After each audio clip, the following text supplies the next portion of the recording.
नमस्कार दोस्तों, स्वागत है आपका हमारे यूट्यूब चैनल में, जो कि आपके कॉम्पिटिटिव एग्जामिनेशन को एक नई दिशा देने वाला है दोस्तों। और आज इसमें हम जीएस एनालिटिक का सीरीज के द्वारा तहत है सो ये पहला सेट लेकर के आए हैं दोस्तों। इसमें है सो बहुत सारे है सो महत्वपूर्ण जीएस का एक काफ़ी व्यापक संग्रह है, जिसमें एनालिटिकल व्यू में है सो आपको ऐसे जीएस प्रोवाइड किया जा रहा है दोस्तों। चाहे आप किसी भी एग्जामिनेशन की तैयारी क्यों ना कर रहे हो दोस्तों, चाहे आप है सो रेलवे की तैयारी कर रहे हो या एसएससी की तैयारी कर रहे हो, चाहे बिहार एसएससी हो या यूपी एसएससी हो या किसी अदर भी स्टेट पीसीएस हो, यूपी पीसीएस हो या बीपीएससी हो, ठीक है। तो इन सारे एग्जामिनेशंस को ध्यान में रखते हुए ये वीडियो का एक एनालिटिकल व्यू है सो प्रोवाइड किया जा रहा है दोस्तों आपके समक्ष। इसमें क्या होगा कि आप बहुत ही महत्वपूर्ण जीएस जो है सो एक एनालिटिकल वे में है सो आप जानेंगे।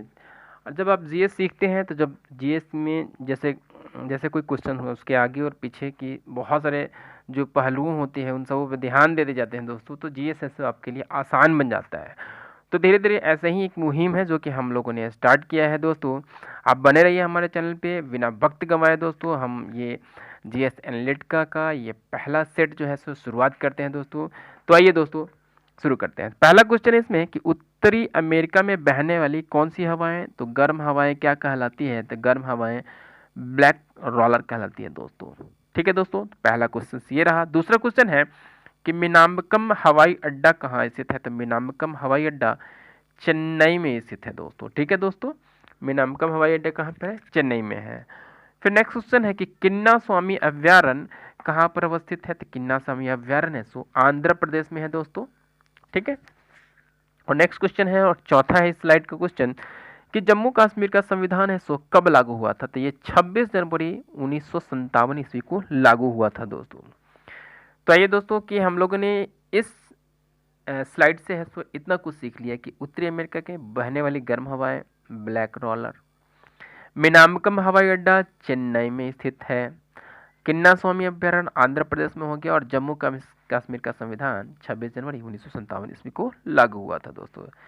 तो आइए दोस्तों हम लोग नेक्स्ट स्लाइड पे बढ़ते हैं और भी बहुत कुछ सीखते हैं। बहुत कुछ सीखने के लिए है, इसमें बन रही है हमारे चैनल पे दोस्तों, और बहुत ही महत्वपूर्ण जीएस का ये सीरीज है। आप देखेंगे तो आपके सारे एग्जामिनेशन की तैयारी यूं होती जाएगी दोस्तों, आपको पता भी नहीं चलेगा कि आप बहुत अच्छे अच्छे क्वेश्चंस जान गए हैं दोस्तों।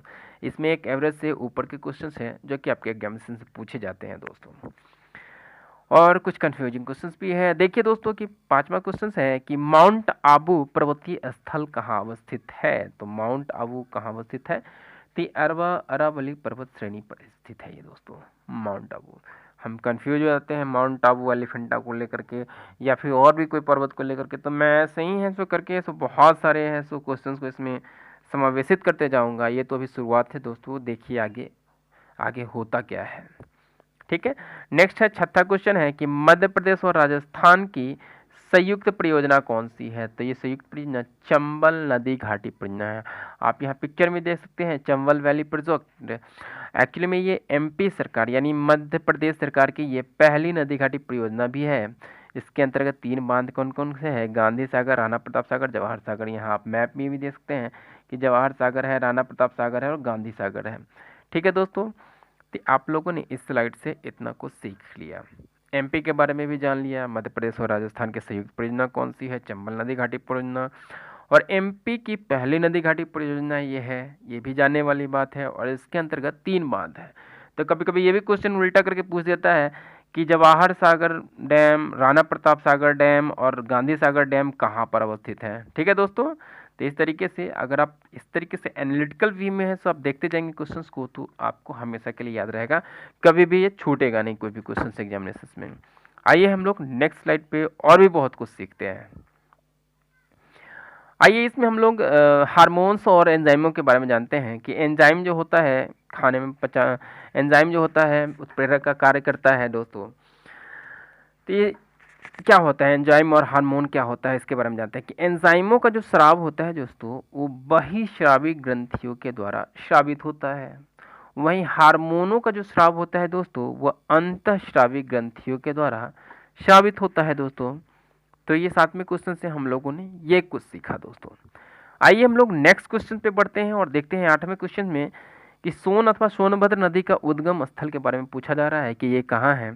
तो ये एक्चुअली में मैकाल पर्वत के अमरकंटक नामक स्थान से निकलती है सोन अथवा सोनभद्र नदी। और इसका बिहार में प्रवेश स्थान बता दूं तो बिहार में ये कैमूर के पठार के दक्षिण से प्रवेश करके, कहाँ से, कैमूर के पठार के दक्षिण से प्रवेश करके गंगा दोआब के उपजाऊ मैदान की निर्माण करता है और इसकी कुल लंबाई 780 किलोमीटर है। तो इस स्लाइड से आप लोगों ने ये कुछ सीख लिया दोस्तों। आइए हम लोग नेक्स्ट स्लाइड पे बढ़ते हैं और भी बहुत कुछ सीखते हैं। नेक्स्ट स्लाइड में है कि भारत का सबसे बड़ा पोत प्रांगण या शिपयार्ड है, कौन सा है, तो ये कोच्चि है। कोच्चि यानी कोचीन है और ये सबसे बड़ा है दोस्तों, सबसे बड़ा पोत प्रांगण है। एक्चुअली वर्तमान में 5 प्रमुख केंद्र है। 5 प्रमुख केंद्र कौन कौन हैं, तो पहला हो गया कोच्चि, दूसरा विशाखापत्तनम, तीसरा मुंबई, मझगांव डॉक और कोलकाता। ये जो है सो मुख्य है, सब 5 प्रमुख केंद्र हैं। इसके बाद है सो जानने की ज़रूरत है इसमें कि कोच्चि को ही बड़ा क्यों कहा जाता है, क्योंकि यहाँ पर 1 लाख टन तक के हैं सो जहाज़ बनाई जाती है, जबकि विशाखापट्टनम में 50,000 ही है, अन्य और भी कम है दोस्तों। तो इसलिए कोच्चि क्या हो गया, सबसे बड़ा पोत प्रांगण हो गया।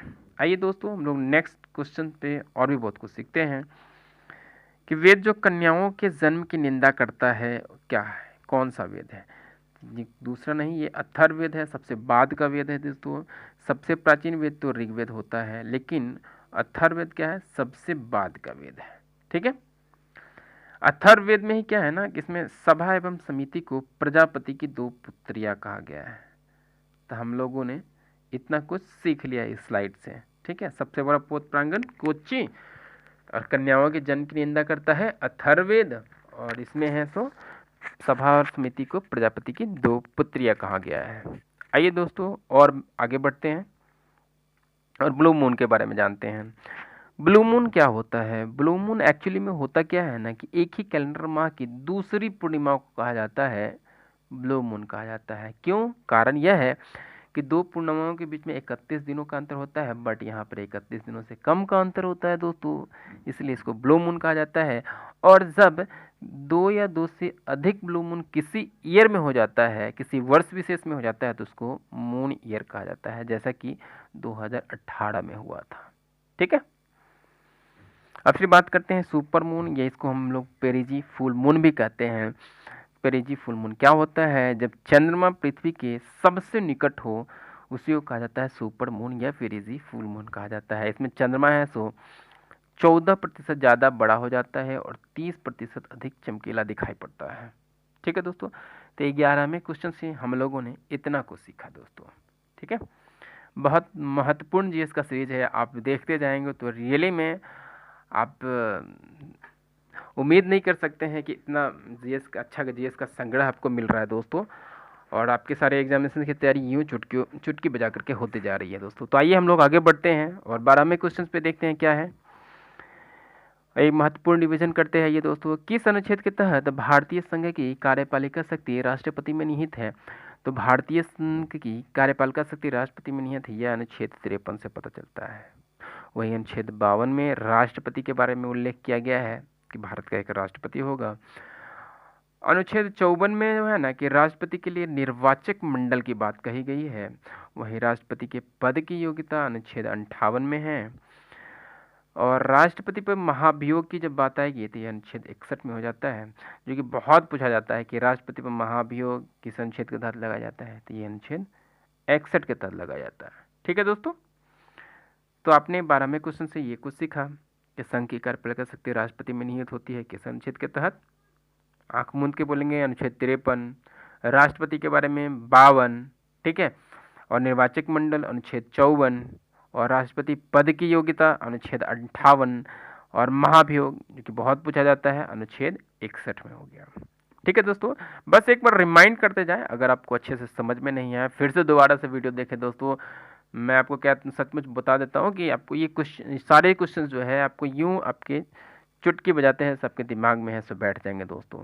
ठीक है दोस्तों, आइए दोस्तों हम लोग आगे बढ़ते हैं और बहुत कुछ सीखते हैं कि वायुयान के निर्माण में होने वाली प्रयुक्त होने वाली धातु कौन सी है, तो वायुयान के निर्माण में पैलेडियम धातु का प्रयोग किया जाता है दोस्तों।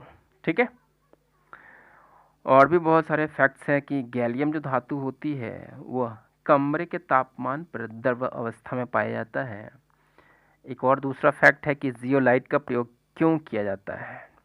जियोलाइट का प्रयोग एक्चुअली में जल को मृदु बनाने में किया जाता है दोस्तों। ठीक है दोस्तों, तो इस 13वें क्वेश्चन से आप लोगों ने इतने सारे फैक्ट्स जान लिया कि गैलियम धातु है सो कमरे के तापमान पर द्रव अवस्था में, जियोलाइट क्या होता है कि जल को मृदु बनाने में प्रयोग किया जाता है, और वायुयान में पैलेडियम धातु का प्रयोग किया जाता है। ठीक है दोस्तों, इसके बाद हम लोग आगे नेक्स्ट स्लाइड पे बढ़ते हैं और भी बहुत कुछ जानते हैं। ऐसे तो सब लोग जानते हैं कि गर्म दल और नरम दल में विभाजन कब हुआ था, तो ये 1907 ईस्वी में हुआ था। लेकिन क्वेश्चन यहाँ पर ये है कि स्वतंत्रता प्राप्ति के पश्चात भारतीय राष्ट्रीय कांग्रेस का पहली बार विभाजन कब हुआ था। जब ऐसा क्वेश्चन पूछ दिया जाएगा तो 1969 में ऐसा हुआ था दोस्तों।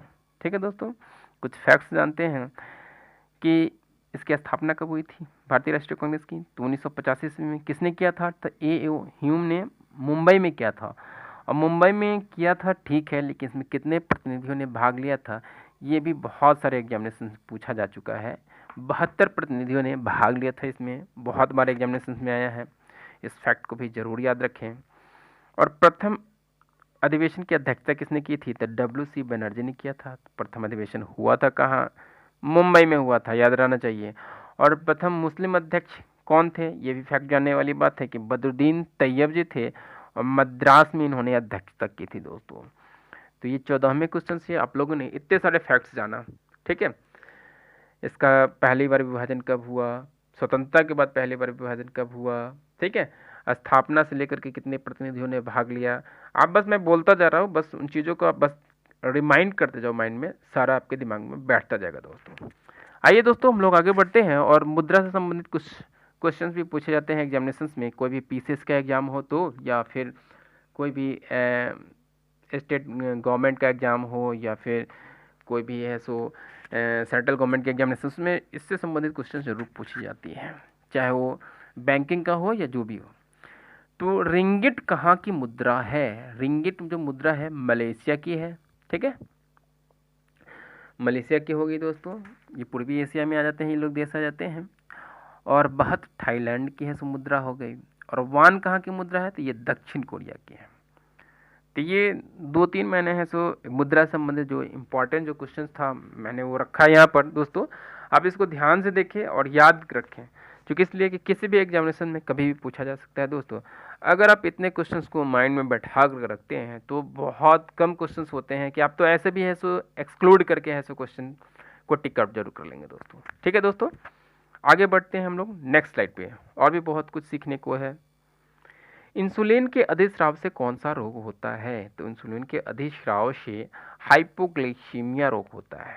ठीक है, जिसमें क्या होता है, जनन क्षमता और दृष्टि ज्ञान क्या हो जाता है, काम नहीं, सॉरी यहाँ पर लिखा गया है कम होने लगता है दोस्तों।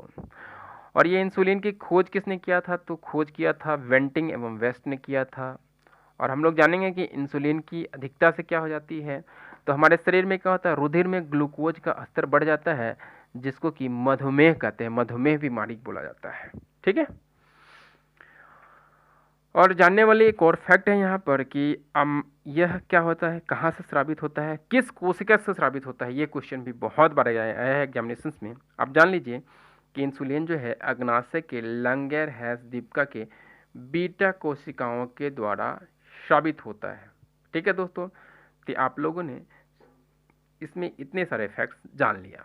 ठीक है दोस्तों, आइए हम लोग नेक्स्ट स्लाइड पे पढ़ते हैं और भी बहुत सारे फैक्ट्स और क्वेश्चंस जानते हैं कि लाल मिट्टी की प्रकृति कैसी होती है। तो लाल मिट्टी की प्रकृति दोस्तों अम्लीय होती है, और इसकी उर्वरता बढ़ाने हेतु चूना का इस्तेमाल होता है। देखिए ये क्वेश्चन बहुत इजी लग रहा होगा, लेकिन इसमें एक कॉन्सेप्ट छुपा हुआ है, और इसलिए मैंने ये ऐसा क्वेश्चन रखा है कि ताकि आपको कोई कन्फ्यूज़न आगे ना हो किसी भी एग्जामिनेशन में। अगर इस तरह के क्वेश्चन पूछ दिए जाए तो अगर अम्लीय मिट्टी है तो उसमें हम चूना का इस्तेमाल कर रहे हैं, तो स्वाभाविक है अगर मिट्टी अल्कलीन हुआ दोस्तों, ठीक है, अगर मिट्टी अल्कलीन या उसको हम लोग क्या बोलते हैं बेस वाला हुआ, तो उसमें हम लोग क्या करेंगे, उसमें हम लोग जिप्सम का इस्तेमाल करेंगे। ठीक है, उसमें क्या हो जाएगा, जिप्सम का इस्तेमाल होगा। ठीक, तो इस तरीके से इसीलिए मैंने ये क्वेश्चन को डाला है कि लाल मिट्टी अगर अम्लीय होती है तो चूना का इस्तेमाल करके हम उसको क्या करते हैं, न्यूट्रल करते हैं दोस्तों। ठीक है, तो इसी प्रकार से हो जाएगा। बेसिक होगा तो हम लोग मिलाएंगे उसमें जिप्सम। काली मिट्टी का रंग काला किसकी वजह से होता है? तो टिटेनी फेरस मैग्नेटाइट एवं जीवाश्म की उपस्थिति के कारण काली मिट्टी का रंग काला होता है। ठीक है, जबकि इधर आ जाएंगे साउथ में आ जाएंगे मुंबई गुजरात, इस समय उसका विस्तृत क्षेत्र पाया जाता है दोस्तों। और जालोड मिट्टी में क्या होती है? जालोड मिट्टी में पोटास की बहुलता पाई जाती है। ऐसे देखिए मैंने मिट्टी का लेयर दिखा दिया है यहाँ पर, आप देख सकते हैं इसमें। ठीक है, कितने से कितने इंच तक मिट्टी का लेयर होता है, ह्यूमस कितने ऊपर वाले लेयर में होता है, उसके बाद जर देखिए कैसे कैसे नीचे आता है। ये सारा लेयर मैंने मिट्टी का दर्शा दिया है यहाँ पर, आप देख सकते हैं दोस्तों। आइए दोस्तों, वक्त ज़्यादा नहीं गवाते हैं, हम लोग नेक्स्ट स्लाइड पर बढ़ते हैं, जल्दी जल्दी समाप्त करना है। और भी बहुत इंपॉर्टेंट न्यूज़ है यहाँ पर, सॉरी न्यूज़ नहीं, बहुत महत्वपूर्ण जीएस है दोस्तों, कि मनुष्य का मस्तिष्क है सो अस्थियों के खोल में बंद रहता है, जो बाह्य आघातों से बचाता है। उसको क्या कहते हैं? क्रेनियम बोलते हैं। यही क्रेनियम है दोस्तों, एक खोपड़ी का खोल है दोस्तों, जो क्या होगा, किस तरह के बाह्य आघात से हम लोगों को बचाता रहता है दोस्तों। ठीक है दोस्तों, और देख सकते हैं कि हमारा जो ये जो क्रेनियम जो होता है ये 8 क्रेनियल बोन्स से बना होता है। ये भी एक बहुत बड़ा फैक्ट है, पूछा जाता है किसी भी एग्जामिनेशंस में, और कई एग्जामिनेशंस में आया है, जैसे पीसीएस में भी एक क्वेश्चन आया है, सीएचएस में भी आया है कि हमारी खोपड़ी है सो कितनी हड्डियों से मिलकर बना है, तो 8 हड्डियों से मिलकर के बना हुआ है दोस्तों। ठीक है, तो ये फैक्ट्स आपने भी जान लिया। फिर मस्तिष्क का सबसे विकसित भाग कौन सा होता है? सबसे विकसित भाग सेरिब्रम होता है। ठीक है, फिर हम आगे एक फैक्ट जानेंगे, थैलमस का क्या कार्य है और हाइपोथैलमस का क्या कार्य है। थैलमस का जो कार्य होता है दर्द, ठंडा, गर्म को पहचानना है, जबकि हाइपोथैलेमस हमें है सो भूख, प्यास, प्यार, घृणा, ताप आदि नियंत्रण का ये केंद्र होता है दोस्तों। इस प्रकार से इससे हम लोग ये कुछ सीख लिया, इतने सारे फैक्ट्स हम लोगों ने जान लिया दोस्तों। ठीक है दोस्तों, फिर आगे बढ़ते हैं दोस्तों और भी बहुत सारे फैक्ट्स के साथ। आप इन फैक्ट्स को दोस्तों एक बार नहीं दो दो बार आप देखिए, बस एक बार देख लेंगे आप अच्छे से, इस तरीके से फिर से एक बार रिवाइज हो जाएगा आपका, आपके माइंड में ये पूरी तरीके से बैठ जाएगा कि भाई मस्तिष्क का खोल क्रेनियम कहलाता है। ठीक, सबसे विकसित भाग माइंड का हो गया सेरिब्रम, थैलमस का कार्य हो गया दर्द, ठंडा, गर्म का पहचानना हो गया, हाइपोथैलेमस भूख प्यास आदि का। इसलिए यहाँ पर मैंने दोनों को एक साथ रख दिया कि ताकि आप कंफ्यूज ना हो, थैलमस का क्या कार्य है और हाइपोथैलेमस का क्या कार्य है। आइए दोस्तों हम लोग नेक्स्ट स्लाइड पे बढ़ते हैं, आगे देखते हैं। जंतर मंतर तो हम लोग जयपुर में जानते हैं, जयपुर में बनवाया था किसने? सवाई जयसिंह जी ने बनवाया था। इसके अतिरिक्त कहाँ है ये पूछा जा रहा है इस क्वेश्चन में। जी हाँ दोस्तों, जंतर मंतर जयपुर के अतिरिक्त है, दिल्ली में है, आपको उज्जैन, वाराणसी एवं मथुरा में है दोस्तों। तो 5 जगहों पर जंतर मंतर है, दिल्ली, उज्जैन, वाराणसी, मथुरा एवं जयपुर में है दोस्तों। इससे संबंधित एक और फैक्ट था कि नाहरगढ़, चूंकि ऐसे फैक्ट्स बराबर पूछे जाते हैं, जो फोर्ट है ये फोर्ट कहाँ बना हुआ है, ये भवन कहाँ निर्मित है, ये पूछा जाता है। इसलिए मैंने दोस्तों इसमें है सो ऐसे क्वेश्चंस का समावेशन किया है जो कि आपके एग्जाम के पॉइंट ऑफ व्यू से बहुत इंपॉर्टेंट है। तो नाहरगढ़ फोर्ट कहाँ पर है? तो नाहरगढ़ फोर्ट भी जयपुर में ही है और इनको सवाई जयसिंह जी ने बनवाया है दोस्तों। ठीक है दोस्तों, जंतर मंतर, नाहरगढ़ फोर्ट, जयपुर और सवाई जयसिंह जी ने बनवाया है। अब आइए दोस्तों एक और फैक्ट जानते हैं, और एक वाक्य सुनिएगा कि उसने सहेलियों को प्यार से फतह कर लिया। ठीक है दोस्तों, तो इसमें छुपा हुआ है क्या? क्वेश्चन और आंसर दोनों है कि फतह सागर, ठीक है, और सहेलियों की बाड़ी, ये उदयपुर में है। उदयपुर में बनवाया है किसने? महाराणा फतेह सिंह ने। अर्थात महाराणा फतेह सिंह ने सहेलियों की बाड़ी और फतह सागर को फतह कर लिया। ठीक है दोस्तों, फतह लगा हुआ है, यहाँ भी फतह है, फतेह सिंह है, इसलिए दोनों का आंसर ये मिल जाएगा। बट सहेलियों की बाड़ी है तो इसको एसोसिएट कर लें आप इस तरीके से, सहेलियों को उसने प्यार से फतह कर लिया, फतेह सिंह ने फतह कर लिया उदयपुर में। ठीक है, और जयसमन जो है सो ये भी उदयपुर में है, इसको महाराणा जयसिंह जी ने बनवाया है। अरे महाराणा तो दोनों में ही लगा हुआ है, महाराणा, लेकिन यहाँ फतेह सिंह हो गया तो फतह सागर, सहेलियों की बाड़ी उदयपुर में, और जयसिंह जी ने जयसमन उदयपुर में।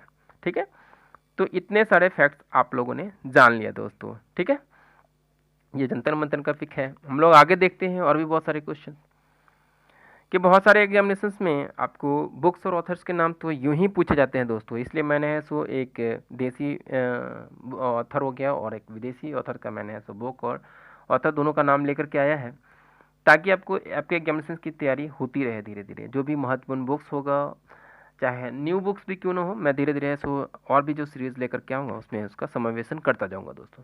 फिलहाल इस पे आते हैं कि पैसेज टू इंग्लैंड रचना किसकी है, तो नीरज चंद्र चौधरी, यानी इनको हम लोग नीरज सी चौधरी भी बोलते हैं। इनकी अन्य रचनाएं हैं Hinduism, autobiography of an unknown Indian, culture in the vanity वैग। ठीक है दोस्तों, तो ये सारे बहुत महत्वपूर्ण इनकी रचनाएं हैं जो कि एग्जामिनेशंस में बराबर पूछे जाते हैं। तीन सारों को आप एक बार अच्छे से रिवाइज कर लें। नीरज चंद्र चौधरी का passage to England, Hinduism, autobiography of unknown Indian, culture in the vanity bag. फिर है कि द सोशल कॉन्टेक्स्ट जो पुस्तक है वो किसकी रचना है, तो ये रूसो की रचना है दोस्तों। ठीक है, द सोशल कॉन्ट्रैक्ट। ठीक है, तो इस प्रकार से 20वें क्वेश्चन से आप लोगों ने इतना कुछ सीख लिया। आइए हम लोग नेक्स्ट और 21वें और लास्ट क्वेश्चन पे चलते हैं कि भारत ने राष्ट्रमंडल खेलों में हिस्सा कब लिया था। एक्चुअली में भारत ने लंदन में लिया था और दूसरे राष्ट्रमंडल खेल में लिया था दोस्तों। ठीक है, और ये 1934 ईस्वी में हुई थी दूसरा राष्ट्रमंडल खेल। तो इसकी शुरुआत एक्चुअली में राष्ट्रमंडल खेल 4 वर्षों में होता है, तो इसका पहला हो गया गेम कब हुआ था शुरू, 1930 में ईस्वी में हैमिल्टन कनाडा में हुआ था। ठीक है दोस्तों, इस तरीके से 21वें क्वेश्चन से आप लोगों ने इतना कुछ सीख लिया दोस्तों। तो इसी तरीके से आज का ये जो है सो सेट है सो यहीं पर समाप्त होता है दोस्तों। मैं फिर अगले दिन है सो ऐसे ही महत्वपूर्ण जानकारियों के साथ महत्वपूर्ण है सो वीडियोज़ लेकर के आया करूँगा दोस्तों। ऐसे ही और भी बहुत सारे इंपॉर्टेंट जीएस का सीरीज़ होगा उसमें। अभी तो ये शुरुआत है दोस्तों, आगे आगे मैं बहुत सारा और अच्छे तरीके से एनालिटिकल व्यू आपके समक्ष लेकर के आऊँगा दोस्तों। इसके लिए हमारे चैनल को दोस्तों लाइक शेयर और सब्सक्राइब ज़रूर करें दोस्तों। और हमारा वीडियो आपको कैसा लगा, अपनी महत्वपूर्ण राय, अपनी फीडबैक को कमेंट बॉक्स में देना ना भूलें दोस्तों। आप बताएं कि आपको मतलब कैसा लगा ये वीडियो, इसमें क्या सुधार होना चाहिए, नहीं होना चाहिए। आपका फीडबैक हमेशा है सो स्वागत के योग्य है दोस्तों। इसलिए हमारे चैनल को लाइक शेयर और सब्सक्राइब करें, अपने दोस्तों में शेयर करें दोस्तों। इस वीडियो को ज़रूर शेयर करें। हमारे चैनल पे आने के लिए आपका बहुत बहुत धन्यवाद दोस्तों। Thank you very much.